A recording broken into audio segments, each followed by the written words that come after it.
দেশের অন্যতম বৃহৎ শিল্প প্রতিষ্ঠান কেরু অ্যান্ড কোম্পানি লিমিটেড বেশ কয়েক বছর ধরে মদ বিক্রি করে লাভ হলেও চিনিতে প্রতিনিয়ত লোকসান করছে প্রতিষ্ঠানটি। মদের লভ্যাংশ দিয়ে চিনির লোকসান কমিয়ে আনা হচ্ছে। এবার প্রায় ৭০,০০০ মেট্রিক টন আখ মাড়াইয়ের প্রত্যাশা চিনি কলটির। কাঁচামালের সংকট না হলে মিল চলবে ৬৫ দিন। উৎপাদন প্রক্রিয়ায় নিম্নমানের চুন ও সালফার ব্যবহারের কারণে চিনি লাল হয়। এতে বিক্রি কম হওয়ায় লোকসান গুনতে হচ্ছে প্রতিষ্ঠানটিকে। শিল্প মন্ত্রণালয়ের মাধ্যমে এই বছর মিলে অটো মেশিন চালু হয়েছে, ফলে ভবিষ্যতে লাভের পাল্লা আরও বাড়বে বলে আশাবাদী প্রতিষ্ঠানটির এই কর্মকর্তা। শিল্প মন্ত্রণালয় বা আমাদের বাংলাদেশ শিল্প খাদ্য শিল্প কর্পোরেশন আমাদের ডিস্টিলারি কারখানাকে এখন তারা অনেক গুরুত্বের সঙ্গে দেখেন, যার কারণে আমরা আস্তে আস্তে আরও উন্নতি করতে পারবো। প্রত্যেকবারই বলেন বাড়াবো কিন্তু বাড়ে না।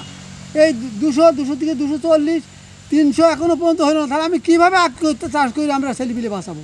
আর চলতি মৌসুমে প্রতিষ্ঠানটিকে লাভজনক করতে নানা উদ্যোগ নেওয়ার কথা জানান প্রতিষ্ঠানটির ব্যবস্থাপনা পরিচালক। 24-25 মাড়াই মৌসুমে বেশ কিছু পদক্ষেপ নিয়েছি। আখ চাষিদের মাঝে আমরা নগদ ঋণ বিতরণ করছি, আমরা সার কীটনাশক প্রদান করি।